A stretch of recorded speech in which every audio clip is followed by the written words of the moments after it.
Check. Hi, this is Jack Siegel, and currently just driving, which you normally catch me doing. No change there. But I am liking the position of the camera and the my framing, so that's kind of cool. Sometimes I think in science, for example, it's what was it?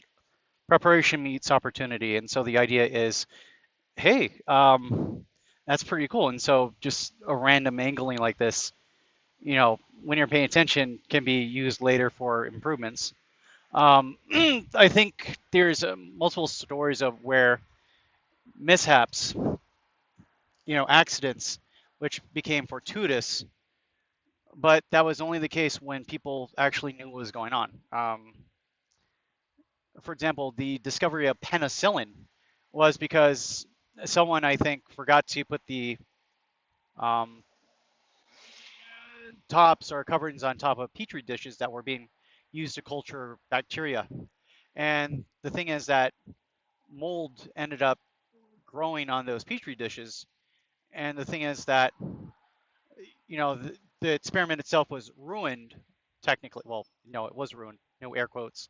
But what happened was there is the realization that, hey, the area around the mold doesn't have bacteria. What's happening here? So that random observation became something that led to the discovery of penicillin, which is really cool as we're jamming up an intersection.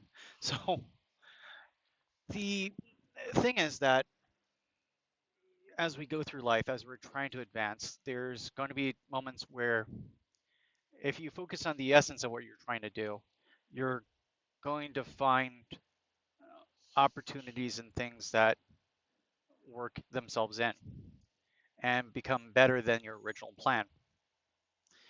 And just like Kaizen or continuous improvement, that idea is just admitting that sometimes it's the little nuances that add up. So I think what I was supposed to be doing right now was, no, I was planning to do a raw attempt at getting my thoughts together for the art of war. And what I'm beginning to find is that the book actually does multiple commentaries on a few editions of the art of war.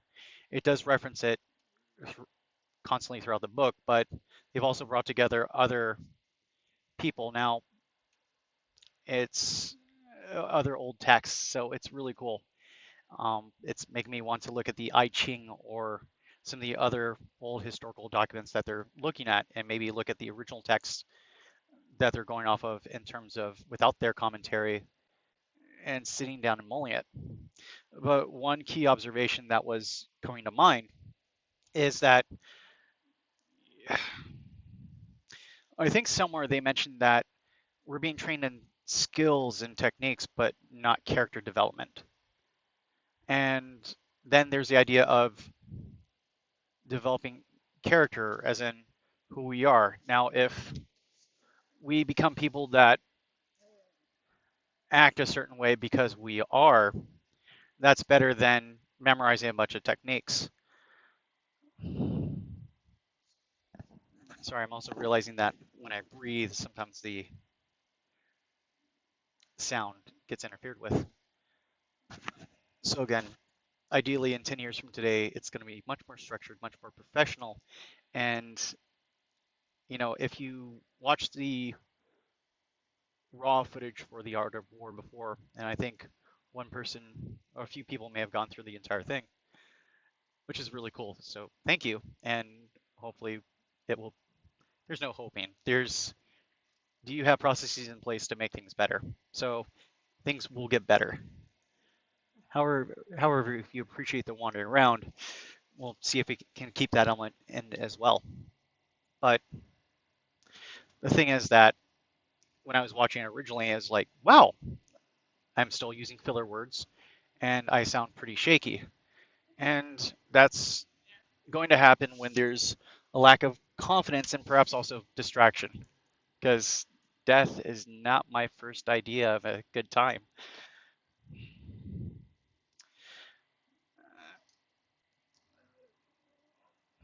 So the thing is that when we start looking at development with this or anything, if we're, for my case, I know, I think it was James Clear or someone else that had organized a bunch of stuff on basically how to organize your life so that way you can free up your mental space and be more productive, as in knowing when everything's scheduled out and keeping your index finger or your thumb on the pulse of your life activities to add up to your goals and your direction in life. The thing is that that's tools as opposed to becoming a disciplined person. But as I was listening to the Art of War commentaries as well as a few other ones, which off the top of my head I can't recall, it was just different. I'm like, wow, they're mentioning the I Ching and analyzing that. Uh, I want to say it's based on hexagram, not hexagrams. There's different patterns of images, and so those different combinations in the I Ching can be used to represent different situations. That understanding those different situations, you're able to say, "Hey, this is how we should be doing in this situation," or the the ideas of, "Hey, when we have these situations," or "This is how a wise commander is," or "This is what is wisdom," or "This is what is foolishness." And the thing is that when you start acting like that, but then you allow that to percolate into who you are as a person, then the idea of being structured and organized, or being wise, or understanding why we shouldn't be brash or foolish or foolhardy when we're confronting an enemy, or perhaps arrogant when we have success, those outside sort of actings ideally translates into being, which now under any circumstance gets reflected outward to become a. The books keep aligning up with the idea of being someone of moral character and wise. And when you start looking at it from that perspective of being an upright, moral, good person that's essentially worth following because of their competency and because of their willingness to suffer with the people that are working with them, there's no special privilege that separates you from them, even though you're of a higher rank. What happens is that getting the men or people underneath your command to love you, getting the society to work with you, understanding that the tricks of the trade is not so important as it is to become that person.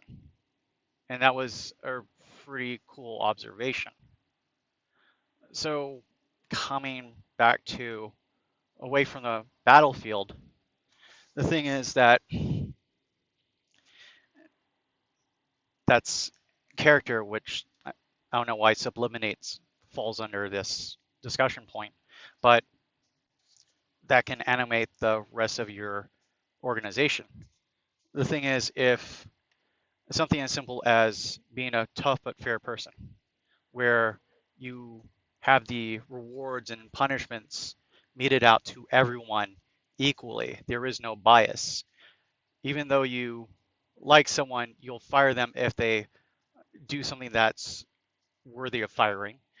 If you save someone from getting fired, even though you dislike them personally, if you give rewards to people that have done what has been posted and you give them the full reward and make it worth their while, then being this person of integrity that acts in a certain way, you end up becoming this quote unquote tough but fair person.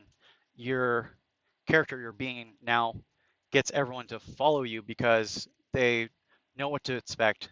You have the performance, but you're, I suppose you could say, someone worth following if you take the precepts.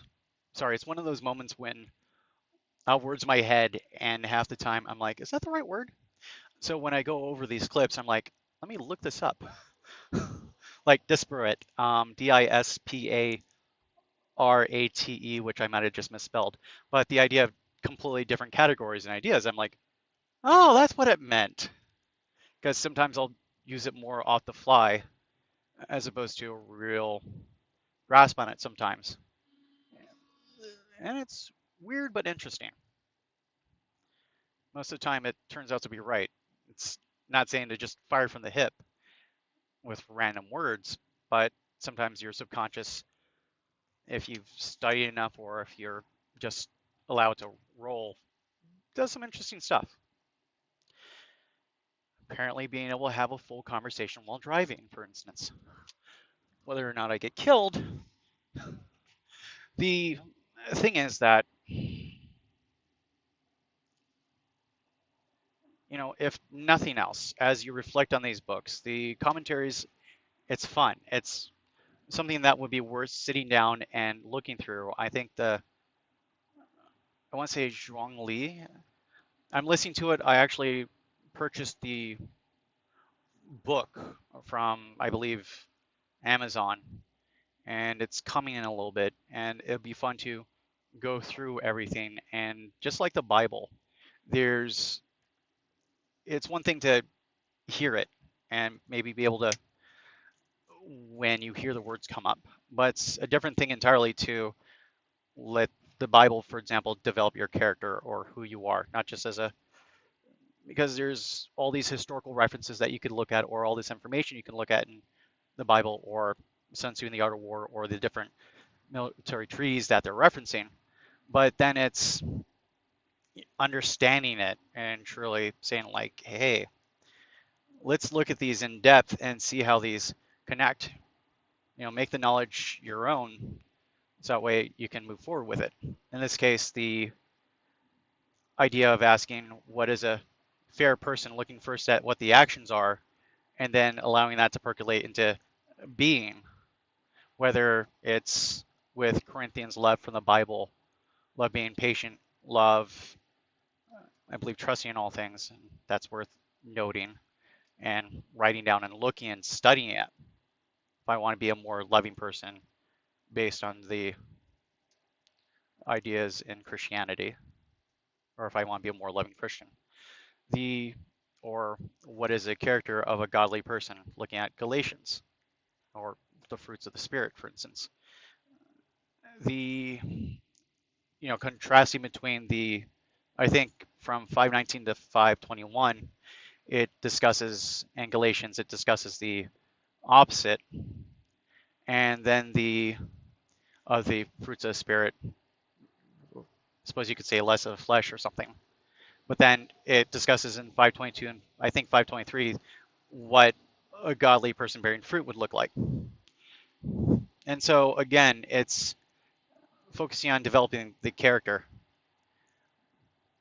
Now, pulling back and asking, how is this relevant to anything?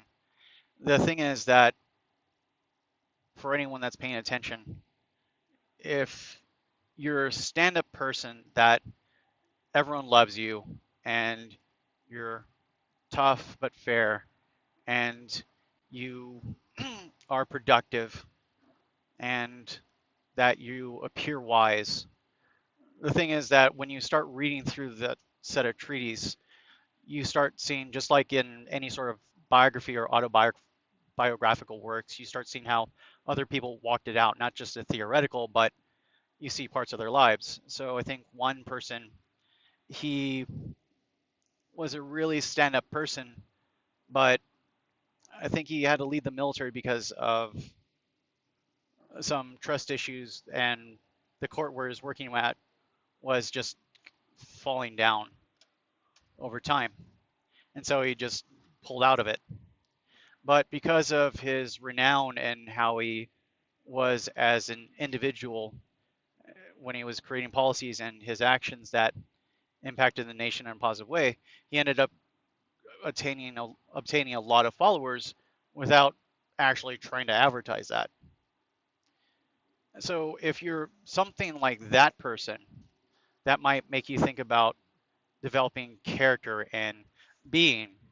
John C. Maxwell from I was going to say the 21 Irrefutable Laws of Leadership, but technically looking at the 5 levels of leadership, the thing is that when you're in a position, people respect you because of the position and perhaps the power of that position. I can fire you, I'm your boss, versus right above it, which is not personhood. I think he's stuck with P's. I think the second was permission. And so when someone says like, "Hey, even though you have a position, I'll follow you because I like you. We have a relationship, we have a connection. You're cool beings." Versus 3, which is production, I'll follow you because of your competency. Level 4, it's because you've helped impact everyone and develop them. Then level 5 is just personhood. Think Mahatma Gandhi or perhaps a local church leaders, perhaps the president of the United States. It's just you follow a person not because they've impacted stuff for so long and have had so much influence and developed so many people that it's like, wow, that's Martin Luther King, or it's this person, or it's that person, and you're like, wow, I'm gonna follow you because of that. I like anime, and so there's the Legend of the Galactic Heroes, and so there's Reinhard and there's Yang Wen Li, and those two are followed because even though because of their competency and they've basically won massive battles on their own in a sense. Although they show how having a competent staff and having everything organized to facilitate victory is important. But for example, in the Legend of the Galactic Heroes with Reinhard, he has established. Okay, it takes place in the future.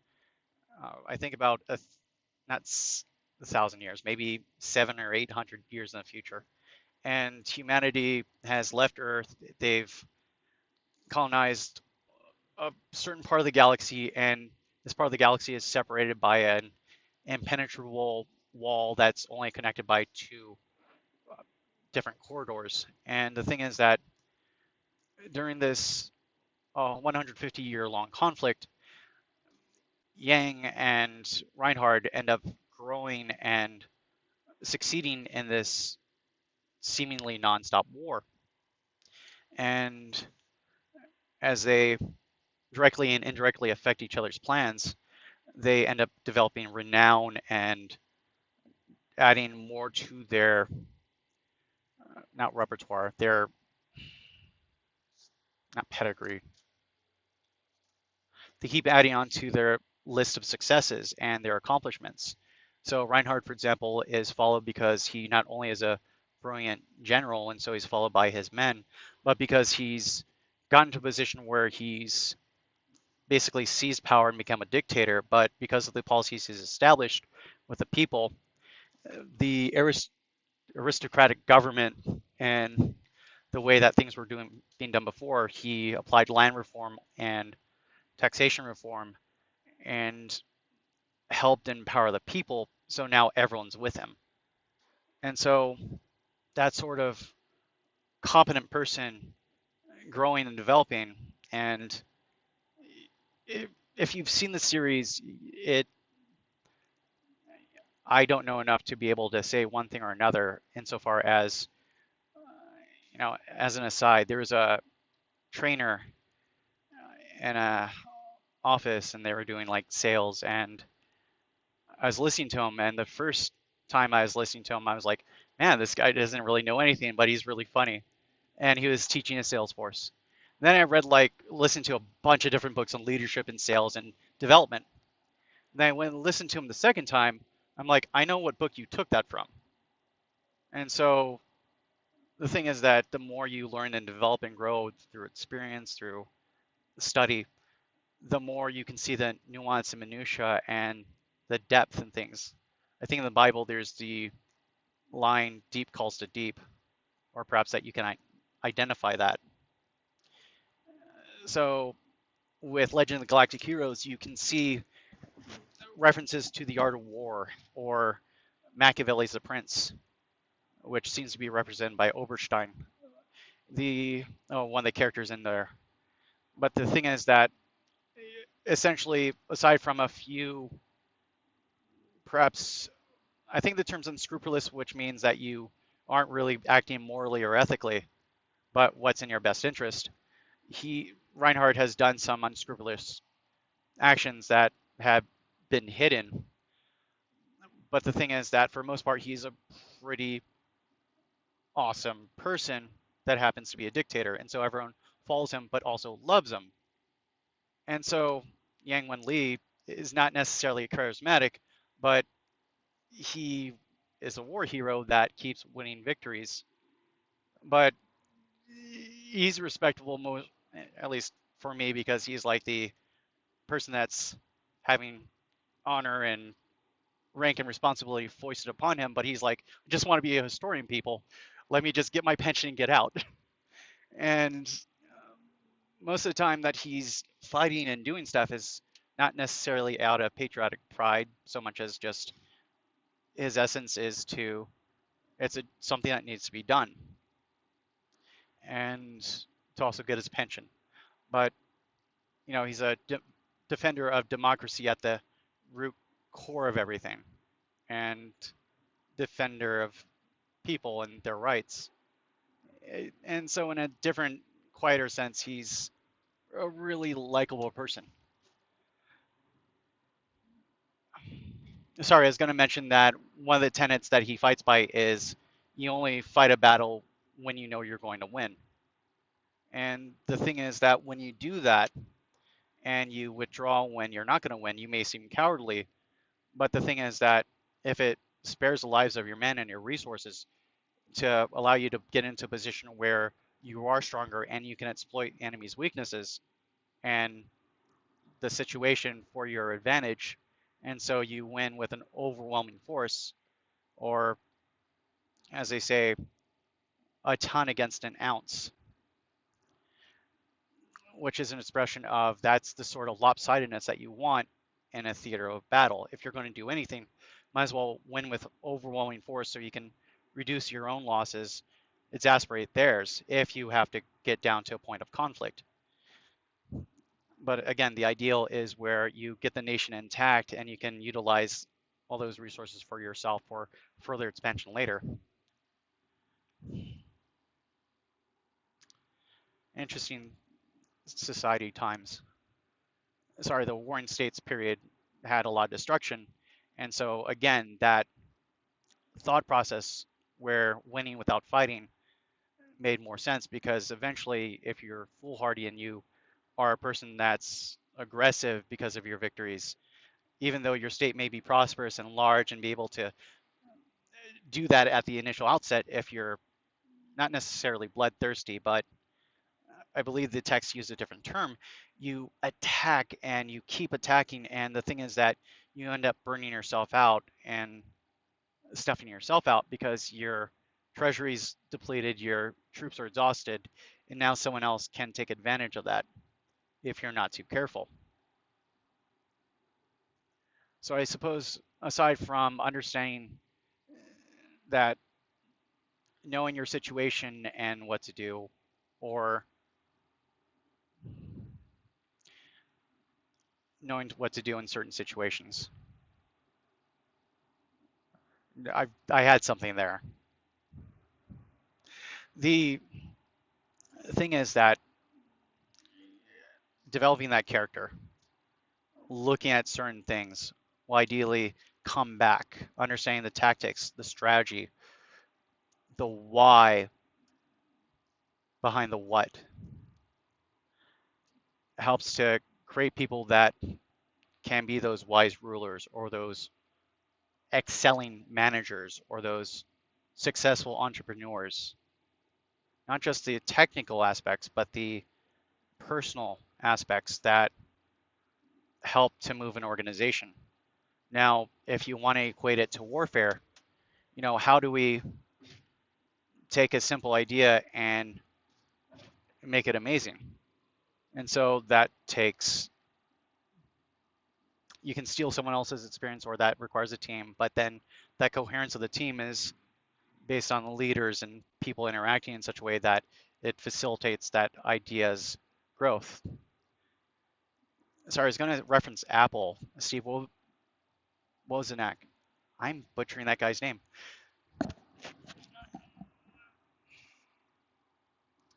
And Steve Jobs, I think at one point they were doing it on their own, but then it was just that marching forward, looking at opportunities and grabbing them and running with them.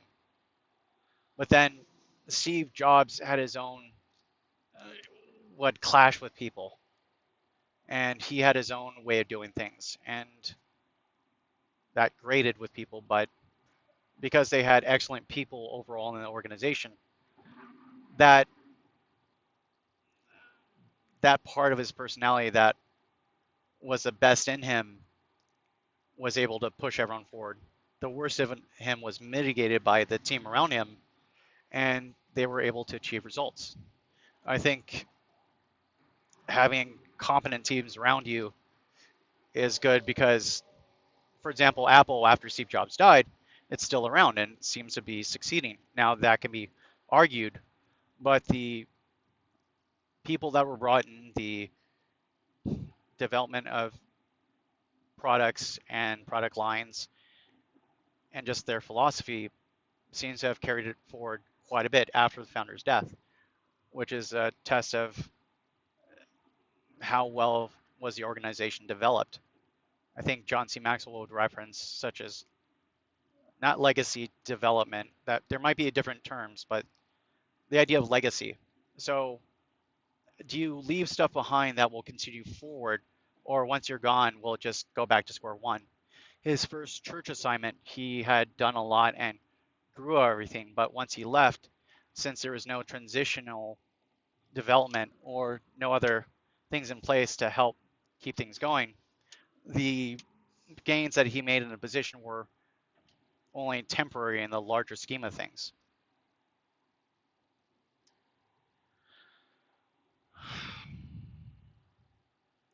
So I suppose as we dance around and play with the information, the character is going to be important. Becoming a person that is disciplined as opposed to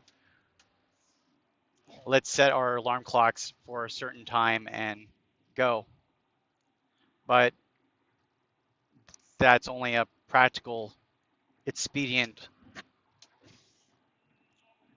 for a time, and then it just when it's not convenient or you don't have the energy, that discipline gets chucked out the door because it's based on willpower as opposed to character.